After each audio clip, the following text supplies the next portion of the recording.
Tayo ay tumayo at manalangin.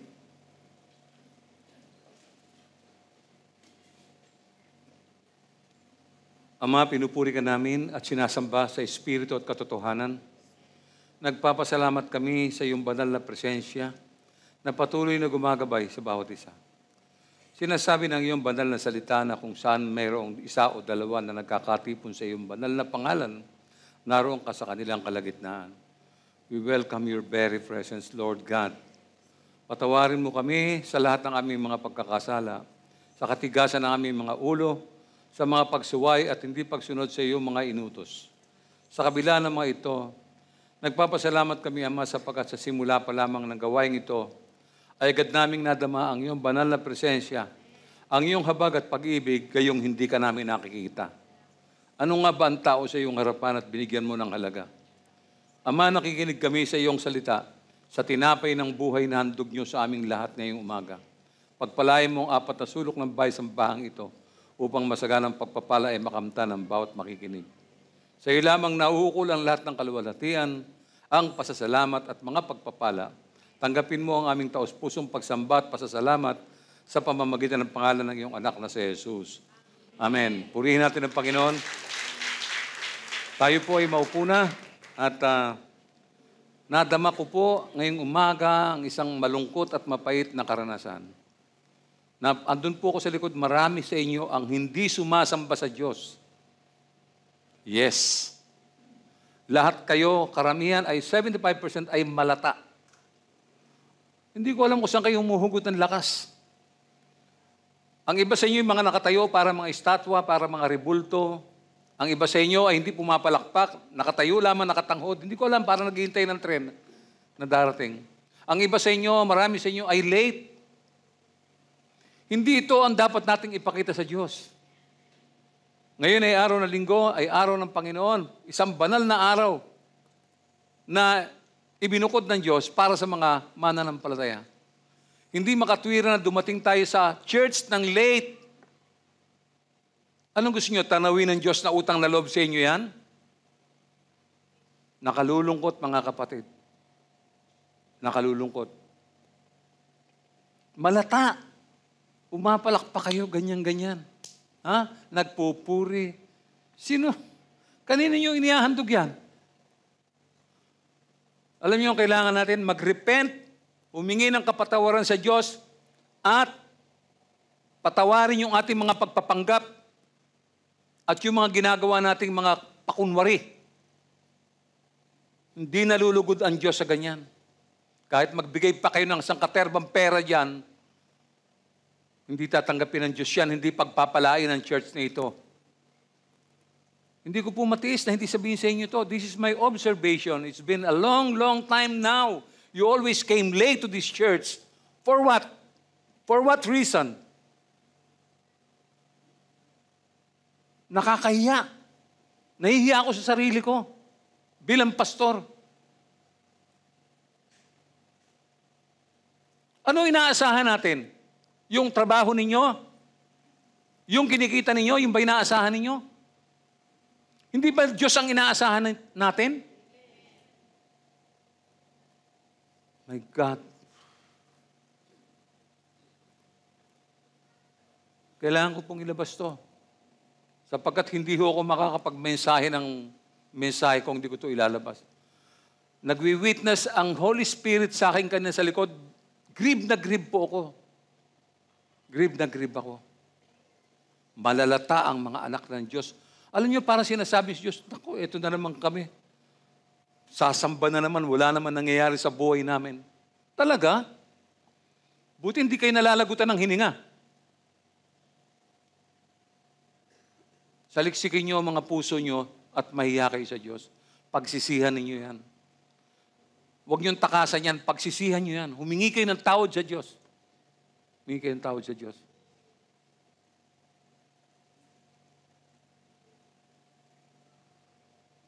Ngayong umaga po, idadako tayo sa isang kasaysayang hindi natin halos na pag-uusapan o nababanggit man lang. Ito po ay ang aklat ng Habakuk. Ang aklat po ng Habakuk ay hindi isang pangkaraniwang prophetic book. You have to understand that. Hindi nito direktang ina-address ang mga tao ng Juda. Si Habakuk po ay malamang na kakontemporaneous po nila Sepanya at Jeremias at posibleng nakasama rin po sina Ezekiel at Daniel.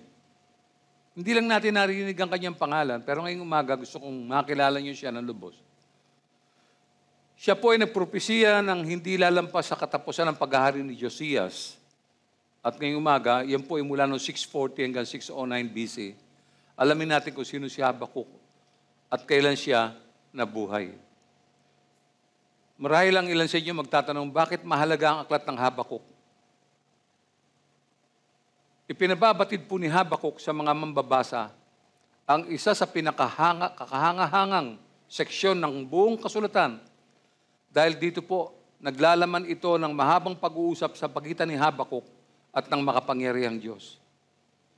Pinasimulan po ni Propeta Habakuk ang kanyang pakikipag-usap batay sa kanyang pagkabalisa tungkol sa tila hindi pagkilos ng Diyos sa malaking suliranin ng Juda. Alam niyo, pagka tayo may problema at nananalangin tayo at hindi po sumasagot ang Diyos, dapat nababalisa kayo. Dapat nag-aalala kayo. Ba't hindi ako sinasagot ng Panginoon? Bakit kaya? You don't just pray and forget about it. No. You try to analyze the situation. Why, Lord? No? Dito, may pagtingin si Habakuk na tila hindi kumikilos ang Diyos sa malaking suliranin ng Juda. No? Well, ang pangalan pong Habakuk ay nangangahulugan ng tagayakap. In short, taga-comfort. No? Siya ay may matalik at personal na kaugnayan sa Diyos. Very close. Mahal niya ang Diyos. Ito ang lumalabas sa 3 kabanata ng Habakuk pagka binasa mo. Makikita mo kung gaano niya kamahal ang Diyos. Wala tayong masyadong malalim na kaalaman tungkol sa buhay niya, maliban sa alam natin na siya ay isang minor prophet lamang. No, ha? Ang propeta, ganito po ang propeta, ay isang tao na nagsasalita, no, ng salita ng Diyos. Maaari niya sabihin na, halimbawa, ganito ang sabi ng Panginoon. Prophet po ang nagsasabi niyan. Ganito po ang sabi ng Panginoon. O kaya naman ay ang mga salita ay dumating at ang mga ito ay mga salita ng Diyos. Ganun po lagi yung pagkatapos nila magsalita, yun ang dinideliver nila message. No? So, bakit gayon na lamang po ang pag-aalala ni Habakuk? Kasi I was wondering, sabi ko, sobra nung hindi ko pa natatapos basahin yung kabuuan ng kasaysayan, sabi ko, bakit sobrang naliligalig ang puso nito si Habakuk, no? Sa bayan ng Diyos, no? Sa Juda, no? Bilang kinatawan po ng mga tao, nagrereklamo po si Habakuk dahil sa pagwawalang bahala ng Diyos sa karahasan, mga alitan at laganap na katiwalian sa Juda. Nung time niya, no? Tumawag siya at nagtanong kung bakit hindi dinidil ng Diyos sa parang makatarungan ang mga bansang nagpapahirap sa kanyang bayan. Imagine mo, bayan ng Diyos, pinahihirapan ng mga kaaway. Yung mga karatig na mga lungsod, karatig na mga bayan, no? Nagtataka siya at labis po siyang nabahala. Bakit kailangan parusahan at pahirapan ng Diyos ang kanyang bayan? No? Ba't kaya tayo ganon? No? Ipinaalala naman ng Diyos sa propeta na hindi siya dapat na mag-alala sapagkat haharapin niya ang lahat ng mga kasamaan sa bawat henerasyon. Marami po sa atin ay katulad ni Habakuk. No? Nagtatanong kung bakit may mga bagay na hindi mabuti and yet, nangyayari. Familiar po kayo dito. Ilang beses ka na nagpahayag ng iyong pagkabalisa sa Panginoon dahil sa isang lumang trahedya, aksidente, o hindi magagandang pangyayari sa iyong bahay o sa iyong buhay at sa iyong pamilya. No? Madalas nagtatanong tayo, bakit ako Panginoon? Bakit hindi sila? Bakit ngayon pa? Bakit marami po tayong tanong? No? Ilang beses ka nang nadismaya sa hindi pagkilos ng Diyos sa iyong mga katanungan at panalangin. Hindi naman nakakapagtaka yan eh. Yung mga tao nagtataka ba't di sinasagot ng Diyos yung kanilang mga panalangin ay hindi talaga nakapag-aral na mabuti at hindi niya kilala ang Diyos. That is factual. Huwag kang magtataka kung di sinasagot ng Diyos ang prayer mo. Alam mo ang problema, ikaw ang problema, hindi ang Diyos. Ang lahat ng mga biyaya, nasa kami ng Diyos. At kaya niyang pakawalan yan anytime kung gusto niya. Kung alinsunod sa kalooban niya. Paano nga kung hindi ka naman pumapasok sa kalooban ng Diyos, paano mangyayari yun? Nakita mo na yun? Kaya ngayon, nalalaman mo na kung ba't sinasagot ng Diyos yung mga prayer mo.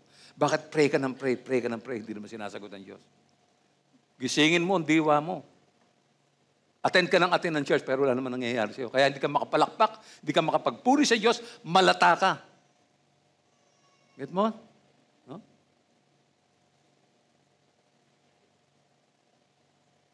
Di ba? Naalala mo pa yung mga pagtatampo mo sa Panginoon dahil maraming bagay na mabuti na hinihingi mo na hindi naman dumarating sa buhay mo. No? Ngayong umaga itong message na to talagang parang pang Lord's Temple talaga to eh. Marami pa tayong mga pagtatanong tulad ng, bakit hindi ako lumalago sa aking buhay spiritual? Yes, bakit nga? No? Bakit hindi ako nakakasunod sa mga ipinagagawa sa akin ng Panginoon? No? Bakit hindi ko pinapangaral ng mabuting balita samantalang inutos sa akin ng Panginoon? Get mo? Marahil sa puntong ito, mapagtatanto mo ang mga kasagutan sa mga karanasang iyong mapapakinggan sa pamamagitan ng pagbabalik kasaysayan. Mga kapatid, sa umagang ito, basahin at unawain natin mabuti ang kaisipan ng Diyos at ang kanyang plano sa ating mga buhay. Ang pamagat po ng mahalagang paksang ito ay, the righteous will live by faith. Gandaan yung puso nyo, no? Puntahan muna natin ang Israel's idolatrous background history. Buksan niyo yung mga mata niyo, tingnan niyo kung ano nababasa niyo. Yan ang problema nila. Yan ang problema nila. At yan din ang problema na maraming tao sa kasalukuyan. Tingnan natin ang maikling kasaysayan ng Israel na nagbigay ng labis na pag-aalala kay Habakuk. Ano po nakita niya? Ano ang nangyari? Nakita niya na laganap ang idolatriya sa kanyang bayan, ang bayang Israel. Alam ba niyo na ang Israel ay mas takot sa ibang mga Diyos kaysa sa tunay na Diyos? Alam ba niyo yung Diyos ninyo hanap buhay, natatakot kayo mawalan ng trabaho. Pero hindi kayo natatakot mawalan ng Diyos. Natatakot kayo matigil kayo sa pag-aaral, pero hindi kayo natatakot na matigil kayo sa pagsamba sa Diyos. Idolatry po yan. Similar. Pareho lang po yan. Ano pong ginawa na? Nagtayo sila ng mga altar sa matataas na dako ng kanilang mga lungsod para sa kanilang sarili, para kanilang sambahin ang mga huwad na Diyos. Mabigat na kasalanan po yan, mga kapatid. Sasabihin natin, pambihira itong mga Israelita, tayo ganun din. Ganun din. Nagtayo sila ng kanilang mga sagradong haligi at mga ribultong kahoy sa bawat matataas na burol at doon sila nagsusunog ng insenso sa matataas na dako, tulad ng ginagawa ng mga bansang walang takot sa Diyos na nasa harapan nila. Kaya sabi ko nga, kung ako Diyos, tatamaan ng kidlat sa akin yung mga yan. Sumunod sila at sumamba sa Diyos-Diyosan, gumawa sila ng isang hinulmang imahin at 2 guya para sambahin sa kanilang sarili. Nakakahiya. Meron naman tunay na Diyos eh. 2023 ngayon, may tunay na Diyos, ba't kagagawa ng iba pang Diyos? Bakit kung meron tunay na Diyos, ba't hindi mo sambahin yung tunay na Diyos? Bakit nakatayo ka lang na para kang patay na ribulto? Parang walang dugong tumatakbo sa katawan mo. Nakatutok ang mata mo na mahabang malhaba, malayong malayo tinatanaw mo, wala ka naman tinatanaw. Karumal-dumal sa Diyos yan. Karumal-dumal. Ang sabi ko nga sa kapatid ako, hindi ako matino, hindi ako mabuting tao, masama ako, pero hindi ko nakakalimutan sumamba sa Diyos. Sapagkat yun ang aking Panginoon, yun ang aking Diyos. Hindi ako makatwiran, masama ako, kulang ako sa pag-iisip, pero hindi ko nakakalimutan ng Diyos sa buhay ko. Siya pa rin ang pangunahin sa aking buhay. Ngayong umaga, gigisingin ko ang mga diwa ninyo. Makinig kayo mabuti. Ano pang ginawa nila? They participated in pagan religious practices. Pareho lang. Anong ginawa nila? Pinaraan nila yung kanilang mga anak na lalaki at babae sa apoy. Isang uri ng ritual. Nagsagawa ng pangkukulam, panghuhula, at ipinagbibili ang kanilang sarili sa paggawa ng masama sa paningin ng Panginoon. Nakakatakot pong ginagawa nila. Sasabihin natin, ay, hindi ko ginagawa yan. Hindi ko pinapractice yan. Ano pang matinding ginawa nila? They rejected God's law. Lumakad sila sa palatnuntunan ng ibang mga bansa na pinalayas ng Panginoon sa harap ng mga anak ng Israel. Pinalis na nga ng Diyos yan. Binura na nga sa mapa yung mga yan. Pero ginagaya nila. Tinanggihan nila ang batas ng Diyos at ang kanyang tipan na ibinigay sa kanilang mga ninuno. Tinanggihan nila ang kanyang mga patotoo na pinatotohanan laban sa kanila. Laganap ang social justices. Ipinagbili nila ang matuwid sa pamamagitan ng ilang pirasong pilak at ang isang duka sa isang paris ng sandalyas. Can you imagine that? Sinisira nila ang lakad ng mga mapagpakumbaba. Nabigo ang mga Israelita na ibigan ng kanilang kapwa. Alam nyo, yung awit 78 ay nagbigay ng malinaw na kasaysayan sa pagitan ng Diyos at Israel. Inilarawan po ng salmista ang apat na kasalanan na humantong sa kanilang paghihimagsik. Una, nakalimutan nila ang kabutihan ng Diyos. Ganyan ang mga tao ngayon. Noong wala ka, hingi ka ng hingi, hingi ng hingi, hingi ng hingi. Nung dumating na, pinagpala, nakalimutan ng Diyos. Darating sa church late. Nasa ng katarungan, nasa ng katwiran. Sige nga. Hingi ka ng hingi. Pagkatapos, Lord, nung may sakit ka, hingi ka ng hingi ng tulong sa Panginoon. Pagalingin mo ko, Panginoon, pagalingin mo ko. Nung gumaling na, nasaan ka? Nakakahiya talaga. Pwedeng nakakahiya at nakakatakot. Sinubok nila ang Diyos sa pamamagitan ng pagbibigay kasiyahan sa kanilang mga sariling pita. Masarap kasi yun eh. Laman. Maaga pa naman, mamaya na tayo pumunta sa church. Pagdating sa church, late na, hindi pa makasamba sa Diyos. Paano sasamba? Paano sasamba? Galing sa pita ng laman, paano sasamba yan? Nasa laman yan. Kaya kailangan ng morning devotion. Kaya kailangan mag-devotion muna para alisin, kaliskisan, yung mga mababahong mga balat na yan para yan maihanda mo ang spiritual na buhay mo. Try to analyze. Ngayong umaga mag-isip kayong mabuti. Wawakasan natin yan lahat ng mga kasamaang yan. Wawakasan natin yan lahat ng mga masasamang ginagawa natin. Yung palatuntunan natin, yung mga ritual natin sa church na yan, wakasan natin yan.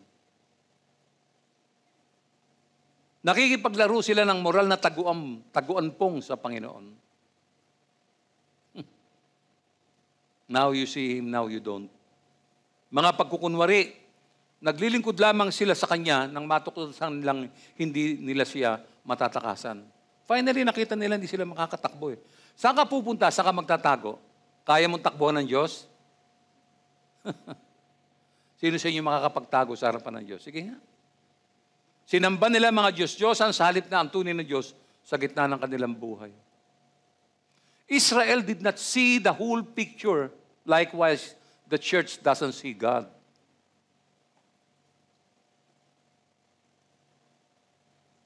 Lumalakad sila sa pamamagitan ng paningin at hindi sa pamamagitan ng pananampalataya. Maraming tao ngayon ang ganyan. Humahanga sila sa mga bagay na kanilang nakita, kaya't nililimitahan nila ang kakayahan ng Diyos na likhain sa kanilang puso at isipan ang larawan ng tunay na Diyos. Ang mga sumunod na pangyayari ay naging isang mahalagang kasaysayan ng Biblia. Napakahaba po ng kasaysayan ng mundo, hindi lamang ng bansang Israel. Ang Diyos po ay may kaukulang plano sa bawat bansa at bawat tao. You have to think about it. Sa bawat isang taong nabubuhay, ngunit madalas ay hindi nakikita ng tao. Puntahan natin ang unang bahagi. Roman number 1. The Lord has a plan for its life. Say amen. Again, say amen. May plano ang Panginoon sa bawat buhay. Yan po yan. Taliwas ito sa nais ng tao. Madalas ang tao ng iba't ibang, ay may iba't ibang plano para sa kanyang sarili. Makinig kayo mabuti. Nagre-research siya. Humahanap ng financial advisor, nagbe-venture sa mga business, ngunit madalas bigo po ang tao. Many times, bakit po kaya? Ibinahagi po ni Jeremias sa mga Hebreyo ang talatang aking babasahin noong sila ay nasa pagkabihag pa sa Babylonia. Dahil sa ibinahaging ito ni Jeremias, makatitiyak tayo ngayon na may magandang plano ang Diyos para sa ating lahat. Ganito po ang sinabi ng makapangyarihan Diyos kay Jeremias sa Jeremiah chapter 29 verse 11. Pakinggan niyo po ito. Sapagkat batid kong lubos ang mga plano ko para sa inyo, mga planong hindi niyo ikakasama, kundi para sa inyong ikabubuti. Ito yung mga planong magdudulot sa inyo na kinabukasan punong-puno ng pag-asa. Ano daw yon? Kinabukasang punong-puno ng pag-asa. Hindi tayo makarelate. You see, we cannot relate easily to the Word. Kasi yung utak natin hindi na-activate. Wala ang Holy Spirit. Puro sanlibutan. Nakita nyo? Hindi tayo maka-appreciate. We cannot say amen. Sabi ko, ito yung mga plano magdudulot sa inyo na kinabukasan punong-puno ng pag-asa. Hindi kayo makarelate. Nakita nyo? That is the actual condition of the church today. Nakita nyo po? Ihahayag talaga ng Diyos ang kahihiyan natin. Mga Kristiyano daw. Kakaya. Yeah. Kung iintindihin natin ang talatang aking binasa, maunawaan natin na nasa kamay ng Diyos ang lahat ng mga bagay na ikabubuti ng tao. No? Maliwanag na sinabi ng Panginoon Diyos na ang planong gagawin niya ay para sa ating mga kabutihan, hindi nakasalalay sa ating mga plano, kundi nakasalalay ito sa sarili niyang kalooban. Huwag tayo magdunong-dunungan, mga kapatid. Meron siyang mabuting layunin para sa mga binhi ni Abraham na kanyang mga tagapaglingkod at napagpasyahan po ng Diyos sa sarili niyang kalooban kung ano ang planong magdudulot sa atin ng kinabukasan punong-puno ng pag-asa. Siya lang nakakaalam yan. Tayo naman puro sikap lang naman tayo. Puro. Sige. Pagtrabaho, ang aga-aga magising. Ako, pagka-school, ang agang magising. Pag church, di naman aalis yan, church na yan .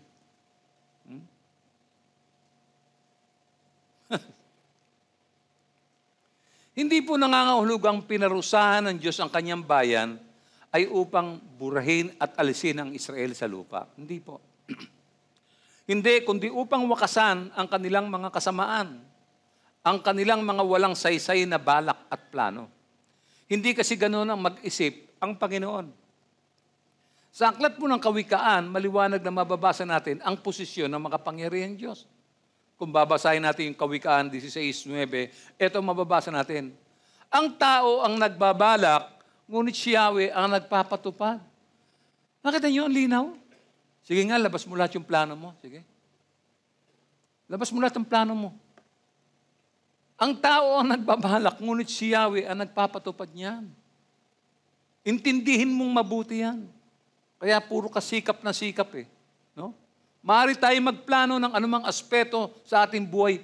Gayunpaman, ang Diyos ang siyang magpapasaya sa wakas kung ano ang mangyayari. Absolute po yan. Ang mga manunulat ng bagong tipan, tulad ni Apostol Pablo at Santiago, ay nagpapatibay sa katotohanan ito. Meron tayong batayan. Hindi ko po ito sinasabi ng walang batayan. Iniisip natin ang mga bagay na may pag-aalala. Paano uumpisahan? Saan kukuha ng pera? Ano ang uunahin? Paano kung kapusin? Lahat po ito ay pagbabalak. Gayunman ang Panginoon at siya lamang ang namamahala at nakakaalam sa mga tamang hakbang sa buhay natin. Hindi ba natin maintindihan yan? Ganun po ang tao. Nagpaplano, nag-iisip, nagbabalak ng mga bagay na nais niya. Ngunit tandaan nyo, ang Diyos pa rin ang magpapatupad sa mga bagay na ito ayon sa kanyang kalooban.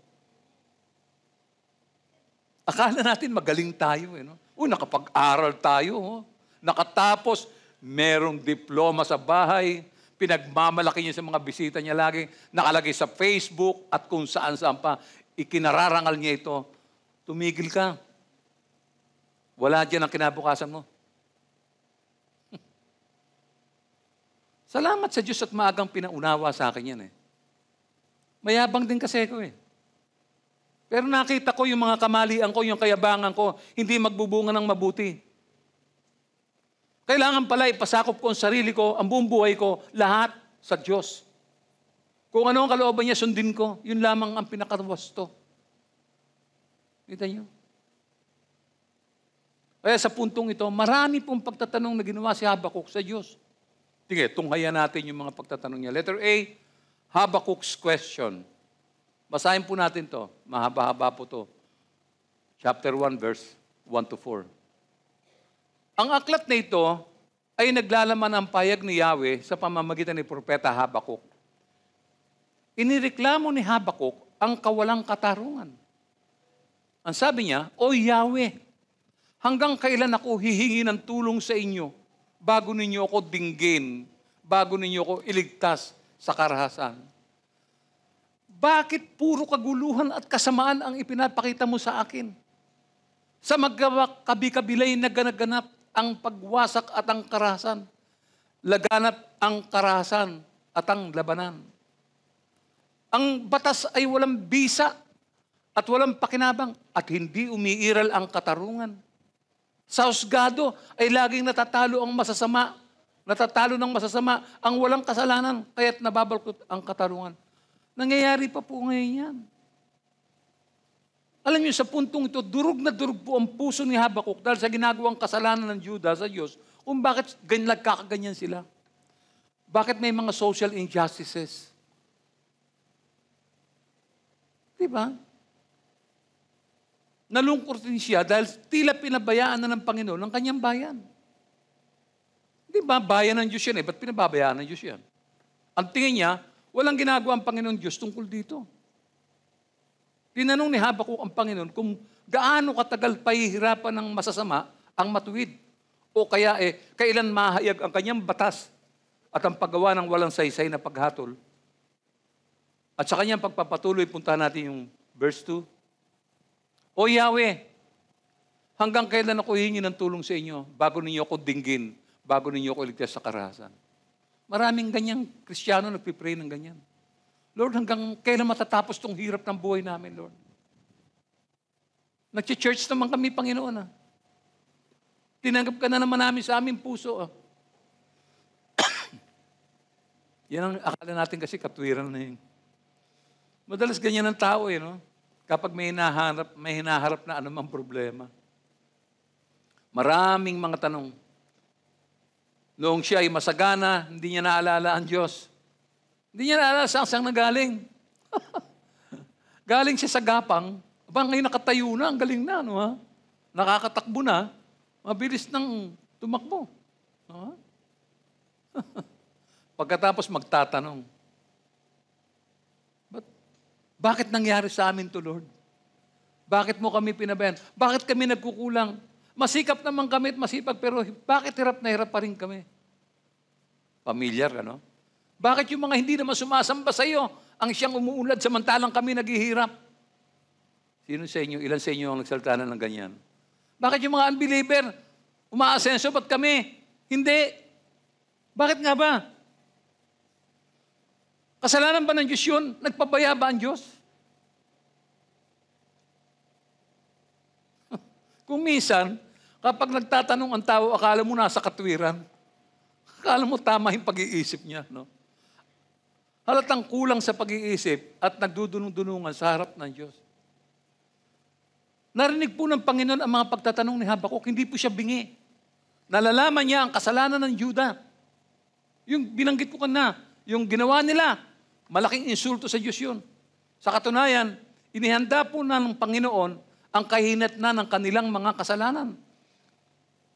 Gumawa na ng device ang Lord, paano niya parurusahan itong Juda. Huwag kayo maiinip. Yung mga ginagawa nyo, may inihanda rin ang Diyos dyan. Huwag kayo maiinip. I'm not prophesying. I'm just telling you the truth. Hintayin mo Hintayin mo. Maluwag kayo ngayon, maayos ang buhay nyo, maganda, hintayin mo. Hintayin mo. Hanggat di nababago yung puso mo, hintayin mo. Hintayin mo. Universal truth po yan. Hindi nyo pwedeng takasan yan. No? Sa katunayan, ganyan ang ginagawa ng Panginoon. Pinagpapala niya yung mga sumusunod, mga nakikinig. Pagpapalain niyan. No one can stop God from doing it. No? Gagamitin ni Yahweh sa Juda ang mga taga-Babylonia. Isipin nyo yung mga Babylonians, gagamitin ng Panginoon yung mga taong walang pagkakilala sa Kanya upang magatid ng hatol sa Kanyang bayan. Gagamitin niya ang Babylonia para wasakin ang Juda. Kailan nangyari yun? Ba't gagawin ng Diyos yun? Hindi ba kayo nagtataka? Ito ang masakit na bahagi na mararanasan ng tao dahil sa kanyang pagwawalang bahala. Marami nang narinig, marami nang aral, hindi pa rin nakikinig, hindi pa rin sumusunod. Basahin natin sinabi ni Yahweh. Letter B, the Lord's answer. Habakkuk chapter 1, verse 5 to 11. Pagkatapos ay sinabi ni Yahweh sa kanyang bayan, masdan mo ang mga bansang nakapalibot sa iyo at mamamangha ka at magugulat sa iyong makikita. Hindi magtatagal at mayroon akong gagawing hindi mo paniniwalaan kapag nabalitaan mo. Papalakarin ko sa kapangyarihan ang mga taga-Babylonia, ang bansang kilala sa kalupitan at karahasan. Sinasalakay nila ang lahat ng dako ng daigdig upang sakupin ang lupaing hindi kanila. Naghahasik sila ng takot at sindak. Ipinagmamapuri nila na sila mismo ang batas.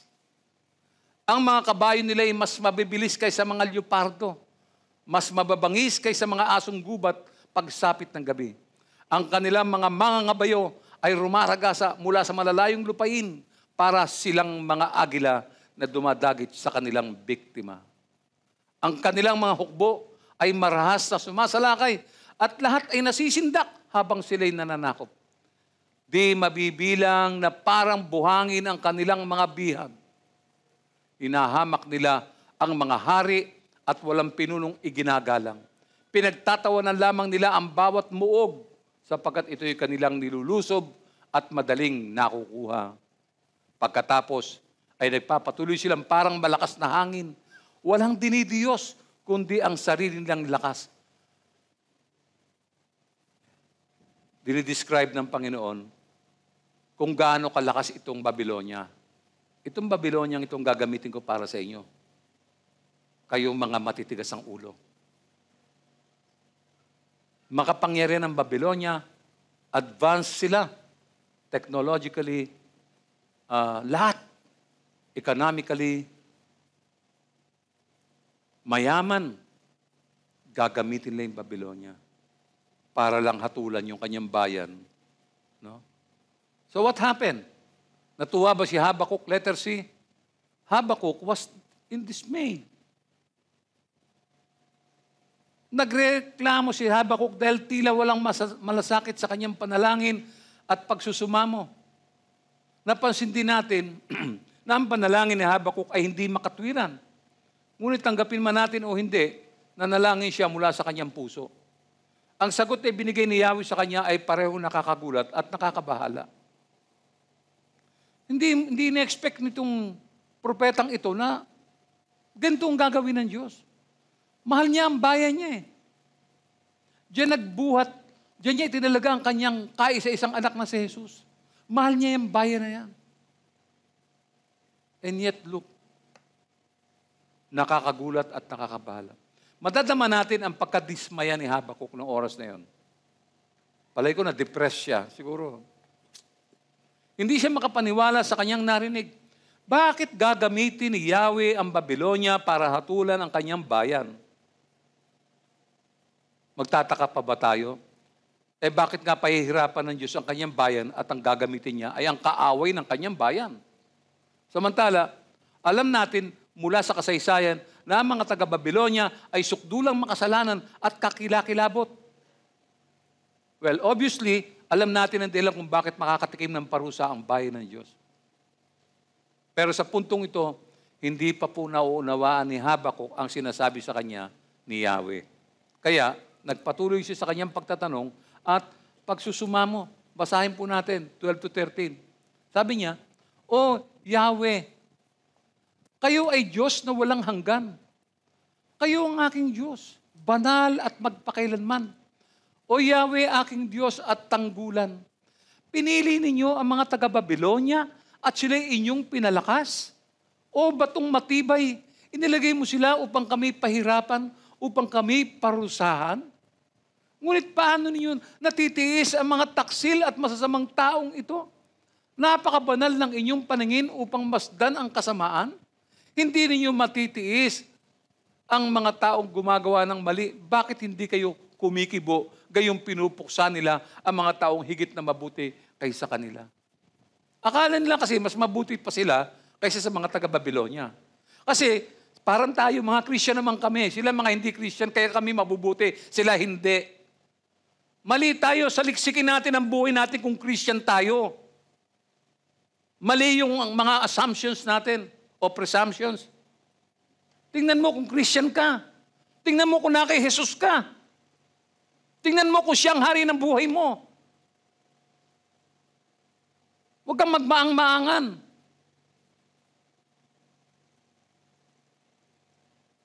Makikita natin sa puntong ito, hindi po naiintindihan ni Habakuk ang binabaybay na salita ni Yahweh at na-miss niya ang sagot.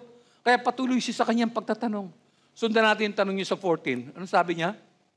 "Itinuturing mo ang mga tao na gaya ng mga isda o gaya ng mga kulisap na walang mangunguna sa kanila." Tignan mo tignan mo to. Ano sabi pa? "Binibingwit sila ng mga taga-Babilonya na wari isda. Itinataboy nila ang mga ito sa mga lambat at pagkatapos ay nagsisigawan sa galak. Kaya't sinasamba pa nila ang kanilang mga lambat at nag-aalay ng mga handog sapagkat ito ang nagbibigay sa kanila ng karangyaan. Patuloy ba nilang gagamitin ang kanilang tabak at walang awang pupuksain ang mga bansa? Now they realize." Nakita mo? Kasi pag dumating na po yung parusa ng Diyos, hindi ho matamis yun. Hindi natin magugustuhan yun pagka pinaparusahan tayo. Tandaan niyo yan. You will not enjoy it. No? Itong mga statement na to, lalong nadurog ang puso ni Habakuk. No? Kaya tinapos niya yung kanyang pagtatanong at nagdesisyon na lamang siya maghintay sa ibibigay na kasagutan ni Yahweh. Ganito po sinabi niya sa Habakuk chapter 2, verse 1. Ano sabi niya? "Aakit ako sa bantayan at hihintayin ang sasabihin ni Yahweh sa akin at ang tugon niya sa aking daing." Bantayan po, yan po yung tower. Doon siya maghihintay sa Panginoon. Hintayin niya yung sagot ni Yahweh doon sa mga tanong niya. Malagim po yung mga binanggit ni Habakuk na yun. Hindi po madali yun. Sa atin nga, dumating lang ang sakit na matindi, di ba? COVID-19. Di ba? Namutla tayong lahat sa loob ng tahanan natin, hindi tayo naaarawan.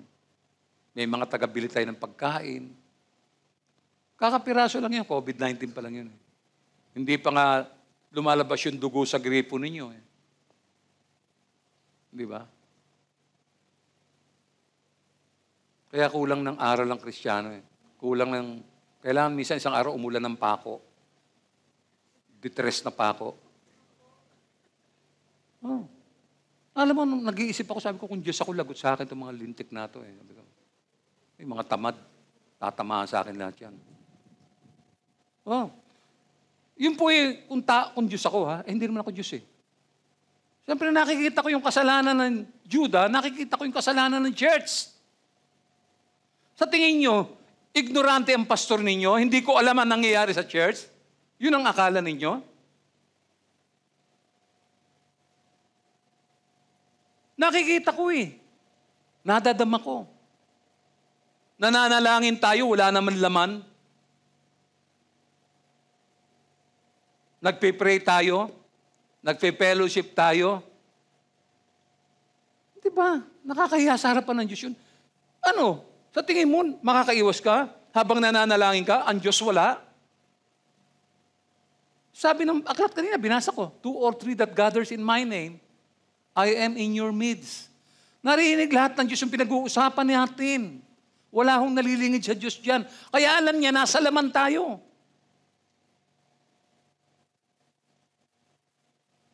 May mga excuse pa tayo, nagpipray tayo kunyari. Maganda yung prayer mo, okay yun, pero tingnan mo pa paano ka sumamba sa Diyos. Kanina, nagpuri tayo, umawi tayo, sumamba tayo. Alam ba niyo ibig sabihin ng pagsamba? Kulang na lang idukduk natin ang mukha natin sa lupa para pakita kung gaano tayo kababa sa Diyos, kung paano tayo makasalanan sa Diyos. Idukduk mo yung mukha mo sa lupa. Akala mo mga spoiled brat tayo na. Akala mo mga ligtas na patungo ng langit lahat. Sabi niya, tama na, hindi na ako magtatanong. Aakit ako sa bantayaw at hihintayin ang sasabihin ni Yahweh sa akin at ang tugon niya sa aking daing. Punta tayo sa Roma number 2. Dito papasok yung the righteous will live by faith. Ano ang kinalaman ng maikling talatang ito? Ano ang ibig sabihin ng ang matuwid ay mabubuhay sa pamamagitan ng pananampalataya? Well, it means taking God at His word. No? It means believing that true blessing can only be found within the parameters of God. Nothing else, nothing more. Parameters that God has established in Scripture and not outside of those parameters. We have to understand, no, mga kapatid, no, na ang Diyos ay may inihandang plano. Para siyang carpet na ibinaba, tapos ni-roll out. Yun na yung landas na yun. Yun ang susundan ng tao. Hindi tayo pwedeng lumabas dyan sa parameter na yan. We cannot. Ang Diyos po ay makatarungan at mahabagin kahit na hindi nauunawaan ng kanyang bayan, ng kanyang mga paraan. Kasi nga, iba ang kaisipan ng tao sa kaisipan ng Diyos. Ganito po sinabi ni Yahweh kay Isaias sa 55:8 and 9. Ano sabi niya? Ang sabi ni Yahweh, ang aking kaisip ay hindi ninyo kaisipan. Ang inyong kaparaanan ay hindi ko kaparaanan.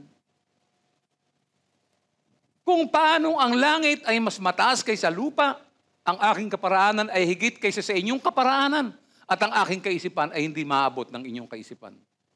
Kaya tayo ligaw eh. Kasi lumalabas tayo within the bounds of the parameter that God, niladlad na niya yan eh. Diyan ka lang lalakad. Nagpupuri ka sa Diyos na kaganyan ka, para kang tukmol. Hindi ka ba naiya sa sarili mo? Sige ma, nakaganyan ka lang, tayo ka.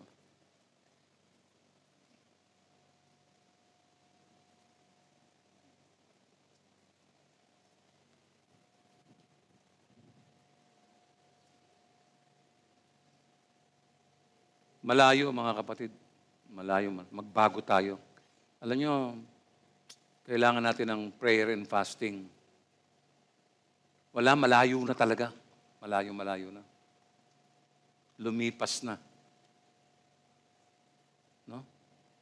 Tingnan ninyo. Kapag sinaktan tayo ng kapwa natin, ang gusto natin gumanti kaagad. Di ba? Hindi, sabi ni Christ, pag sinampal ka ito, bigyan mo yung ano ka, baliw? Sinaktan ka ito, patayin mo na kaagad. Baka makabawi pa. Hirap na hirap din tayo magpatawad sa tao. Pag humingi na ng sorry, no? Iba ang Diyos. Handa siyang magpatawad anumang oras sa lahat ng mga taong magsisisi, gaano man karami at kalaki ang kanilang mga kasalanan. Ang Diyos, pag lumapit ka, patatawarin ka. Tingnan mo tayo. Kaya sa chapter 2, verse 4 ng Habakuk, ibinigay ni Yahweh ang mensahe kay Habakuk. Sabi niya, ito ang mensahe. Ang hambog ay mabibigo sa kanyang pagmamataas, ngunit ang matuwid ay mabubuhay sa pamamagitan ng kanyang pananampalataya. Yan ang kopyahin nyo. Ang matuwid ay mabubuhay, no, sa pamamagitan ng kanyang pananampalataya. Yan ang kopyahin nyo. Yan ang gawin yung libro sa puso nyo. Tiniyak po ni Yahweh kay Habakuk na ang lahat ay nasa ilalim ng kanyang kapangyarihan. Kaya, kailangan lamang na magtiwala ang tao sa Kanya. No? Dito makikita ang talatang madalas na ginagamit ni Martin Luther sa kanyang pangangaral. Ano sabi niya? Kinopya niya kay Habakuk eh. Ang matuwid ay mabubuhay sa pamamagitan ng kanyang pananampalataya.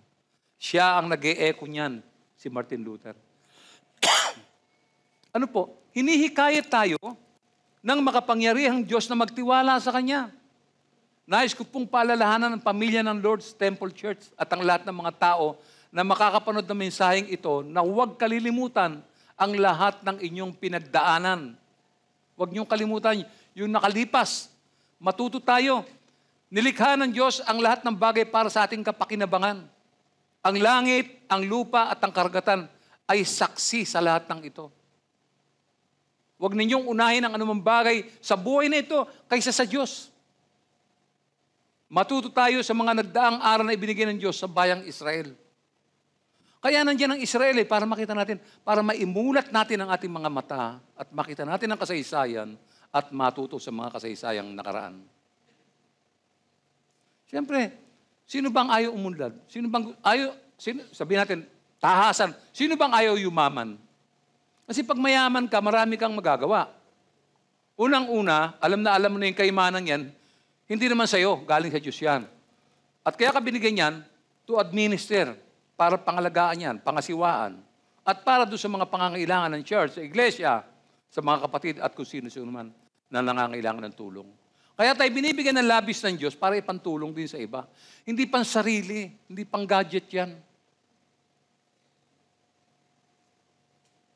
May plano siya para sa lahat.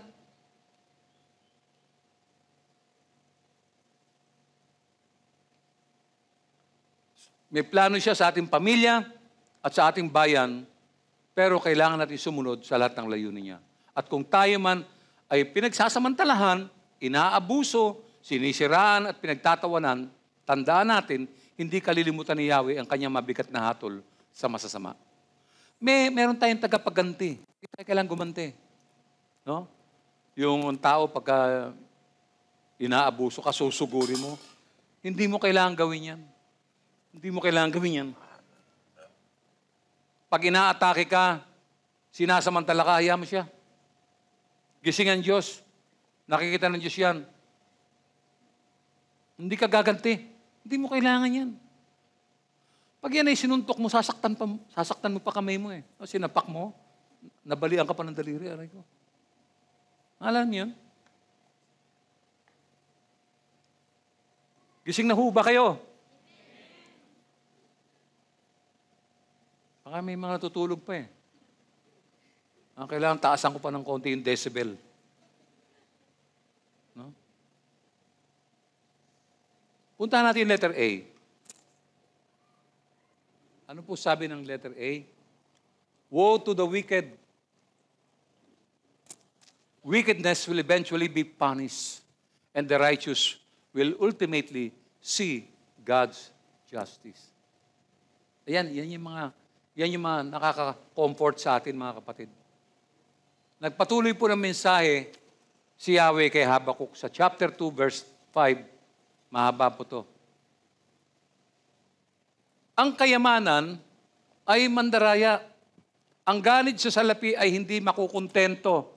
Ang kanyang katakawan ay kasinlawak ng libingan tulad ng kamatayan na walang kasiyahan. Kaya sinasakop niya ang mga bansa upang maging kanya ang mga mamamayan. No? Ano sumunod? Yung kasunod? You will pay for harming others. Tanda mo yan. Hindi ka makakalusot yan. Verse 6, darating ang araw na hamakin ng mga nasakop ang mga sumakop sa kanila. Sasabihin nila, kinuha ninyo ang hindi sa inyo, kaya't kayo mapapahamak. Hanggang kailan pa kayo magpapayaman habang pinipilit na magbayad ang mga may utang sa inyo. Verse 7, biglang darating ang panahon na kayo naman ang mangungutang at pipiliting magbayad ng interest.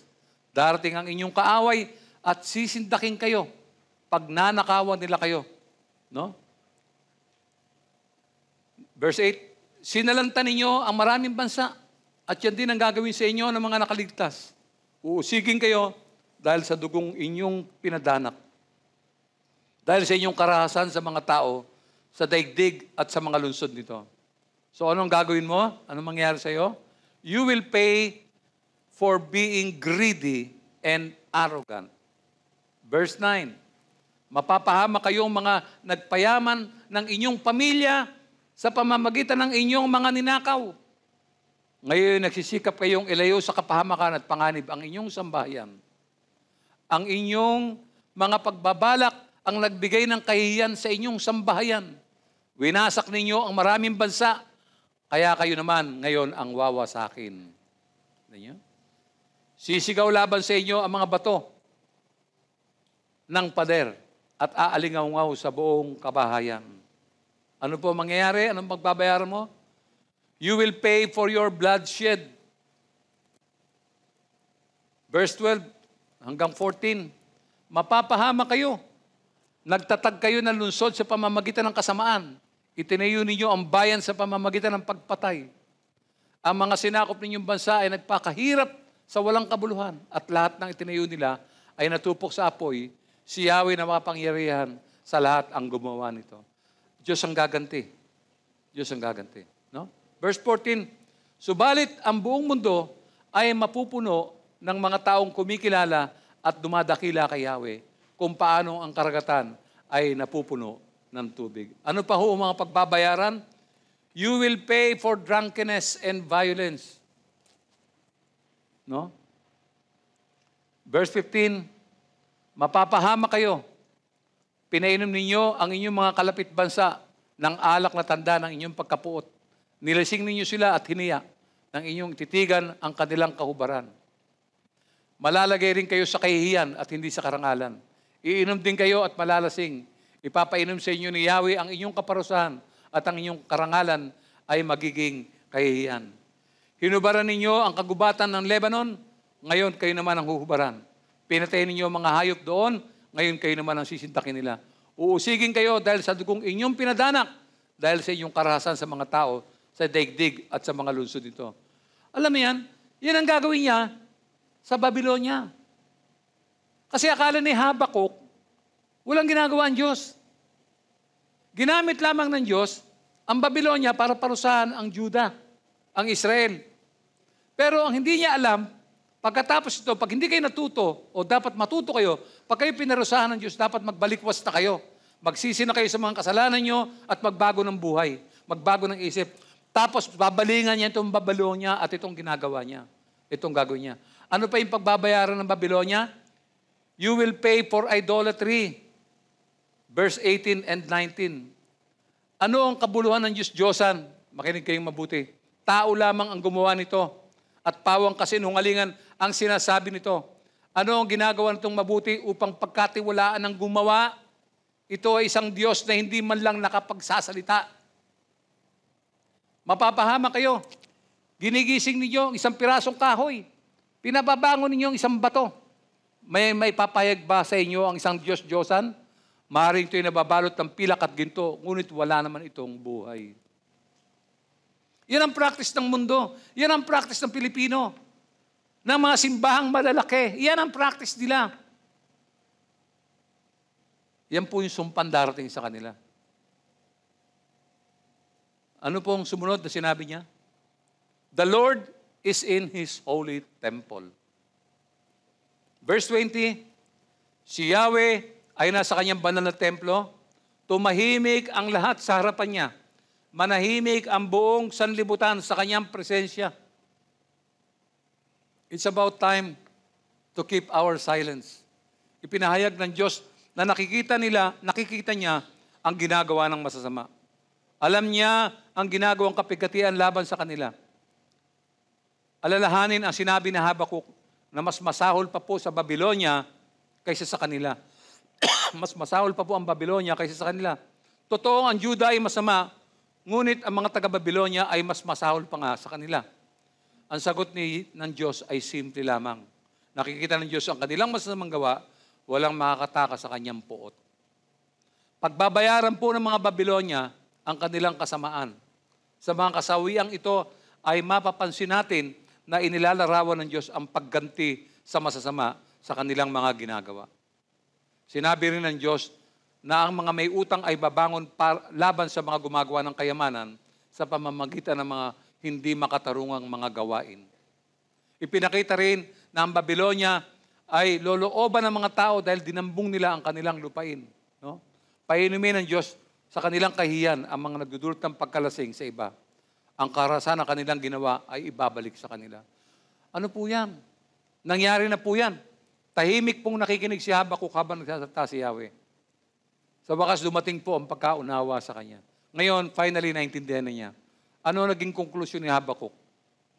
Punta natin ang letter B. Habakuk, trust the Lord.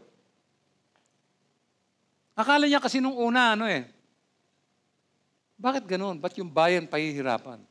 Tapos itong mga magpapahirap, yung mga mas masama pa. No? Hindi niya alam na yung pala babalik na rin ng Panginoon yung. Yan po. Habakuk. Ito yung naging resulta. Habakuk, trust the Lord. Habakuk chapter 3, verse 6 to 19. Unahin natin yung 16. Narinig kong lahat ito at ako'y nanginig, sabi ni Habakuk. Nangatal ang aking mga labi dahil sa takot. Nanghina ang aking katawan at ako'y nalugmok. Tahimik kong hihintayin ang takdang panahon ng pagpaparusa ng Diyos sa mga umapi sa amin.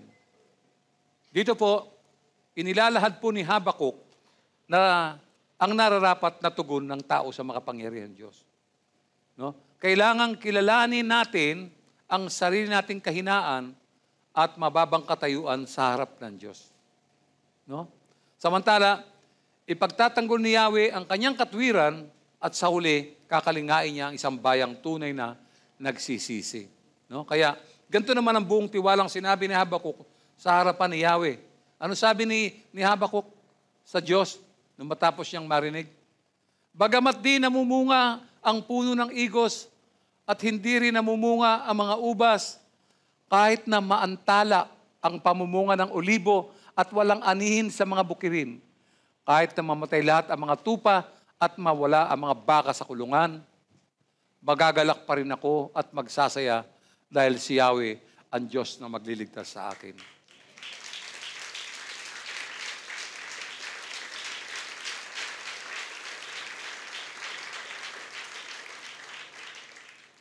Verse 19, ang Panginoong Yahweh ang sa akin nagpapalakas.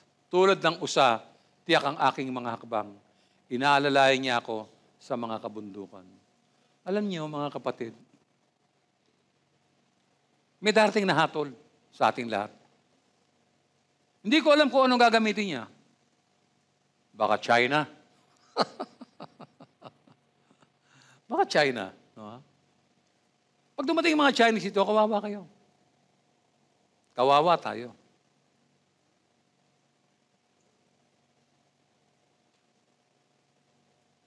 Pwedeng gamitin ng Diyos yun eh.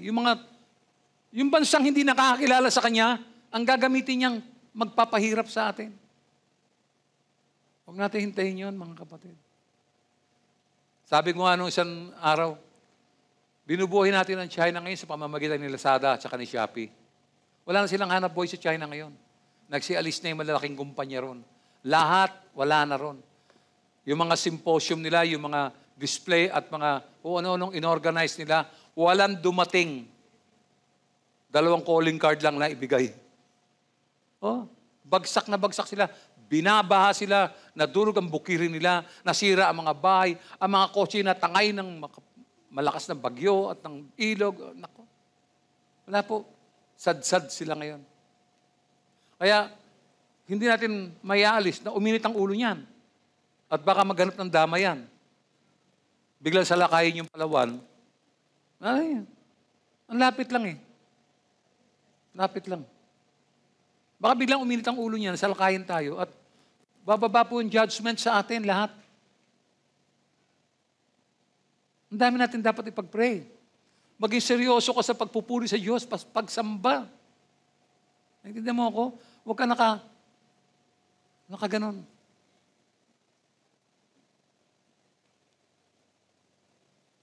Nasayaw pa yan.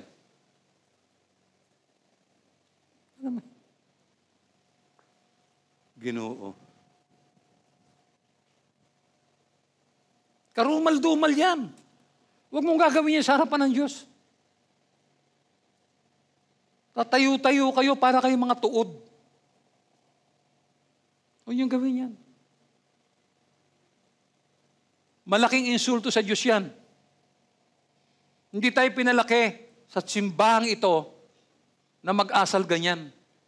Tinuruan tayo magpuri at sumamba sa Panginoon. Pinag-aralan natin kung paano manalangin. Ganito kayo manalangin, sabi ng Panginoon. Lahat ng bagay tinuturo ng Diyos sa atin. I-practice natin.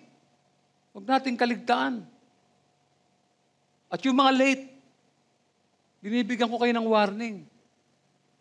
Ang Diyos, walang tabing ang mata niyan. Kita niya yung mga ginagawa ninyo. Natutuwa naman ng Diyos dahil dumating kayo eh. Gusto ng Diyos yun eh. Pero dumating kayo ng late, hindi natutuwa yun.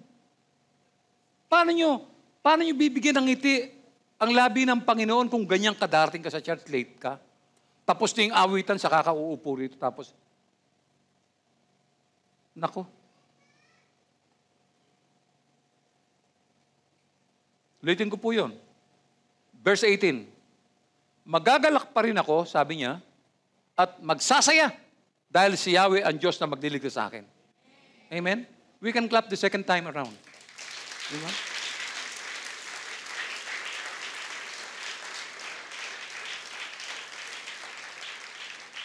Tama lang na ipahayag ni Habakuk ito pagkatapos niyang manalangin ng panalangin may pananampalataya. No? Tama ang sinabi niya na ang kanyang lakas ay wala sa puno ng igos o ubasan o bukid o kawan, kundi sa Panginoon lamang. Tama po yun. Finally, dumating ang tamang pagkaunawa kay Habakuk this time. Matapang na ipinahayag niya ang kanyang pananampalataya kay Yahweh. Maaaring hindi natin naintindihan ang perfect plan ng Panginoon sa ating mga ministeryo, buhay at pamilya, ngunit kailangan lamang natin magtiwala at sumunod sa Kanya. Kung ang mundo ay mukhang malungkot, magulo o saklot ng kahirapan, huwag tayong mababahala sapagkat ang matuwid ay mabubuhay sa pamamagitan ng pananampalataya.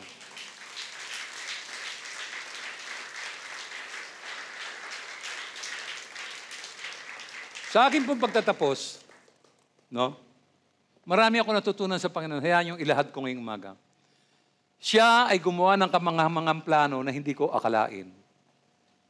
Pinasasalamatan ko ang pagkilos ng Panginoon sa aking pamilya at sa kanyang ministeryo. Again, sa gulang na 42, una kong nadama ang pagtawag ng Diyos, mga kapatid. Hindi ko naunawaan ito noon, katulad din ni Habakuk. Marami ako mga pagtatanong na gaya ng pagtatanong ni Habakuk. Tinawag ba niya ako? Mahigpit ang pagtawag niya at mukhang hindi maiiwasan. Of course, nagbigay ako ng maraming dahilan, no, upang iwasan ang pagtawag na ito. Obviously, kaya ako umiiwas sa kanyang tawag noon dahil maraming mga material na bagay na tinatangkili ko sa aking buhay noon. Siyempre, may business ka, conflict of interest, mga kapatid. Ngunit makalipas ang ilang panahon, hindi na ako nakaiwas. Itinalaga po akong pastor sa isang maliit na simbahan, ang The Lord's Temple Ministry, simbahan na naghahatid ng mga dalisay na aral tungkol sa kaligtasan ng tao. Sa paglipas po ng panahon, ang gawain sa ministeryo ay naging kawili-wili at mapaghamon. Ang pagbabahagi ng ebanghelyo, ang pagtatanim at pagdidilig ng salita ng Diyos ay naghatid po ng kagalakan sa puso ko. Ang kahabag-habag na kalagayan ng tao ang nagbigay sa akin ng inspirasyon upang subaybayan ang pang-araw-araw na pag-unlad ng kanilang pananampalataya at pagtitiwala sa Diyos. Marami akong mga pag-aalala ng panahong yon sapagkat kulang po ako sa kaalaman at paghahanda, ngunit may plano ang Panginoon kaya hindi ako nag-alala. Ngayon ko rin lubos na naunawaan ang magandang pangako ng Diyos na ang matuwid ay mabubuhay sa pamamagitan ng kanyang pananampalataya. At hindi po ako nabigo sa kanyang pangako. Kailangan po natin gawin ang lahat ng pagsisikap sa pagpapahayag ng katotohanan sa mga taong walang malay sa panganib na darating. May mga plano ang Panginoon para sa atin. Nakatuon po ba tayo sa plano ng Diyos o sa ating sarili at pamilya lamang? Ang kanyang mga plano ay para sa kaligtasan ng lahat. Kailangan natin magtiwala sa Kanya sa lahat ng panahon. Purihin natin ang dakilang pangalan ng ating Panginoon.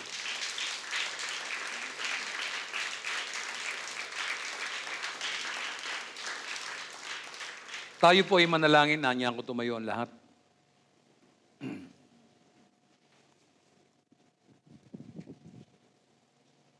Ama, nagpapasalamat ako sapagkat patuloy mong inihahayag ang iyong mga tuntunin sa iyong mga anak dito sa lupa. Dalangin ko na sana hindi na maulit ang mapait na kapalaran ng iyong bansang Israel, partikular ang Juda. Sana hindi matutunan namin ang mga aral na aming napakinggan at piliin naming sumunod sa iyong palatuntunan para sa isang mapayapa at masaganang kinabukasan. Loobin mo na ang bawat anak mo yung naririto at nakikinig ay patuloy na maging tapat sa lahat ng mga gawaing iyong ipinagagawa sa amin. Patuloy mong patnubayan, Ama, ang amin landas hanggang sa masumpungan namin ang trono ng iyong biyaya sa langit. Walang hanggang pasasalamat ang aming handog sa iyo ngayong umaga sa pangalan ng iyong anak na si Jesucristo. Amen. Tanggapin natin ang bendisyon ng Diyos sa inyong lahat. Ang Panginoon na pinagmumulan ng kapayapaan, ang siya rawang magkaloob sa inyo ng kapayapaan sa lahat ng paraan at pagkakataon. Naway sumainyong lahat ang Panginoon at ang lahat ng pinagpala ay magsabi ng Amen. Purihin natin ang Panginoon. Huwag natin kalimutang magbatean sa isa't isa.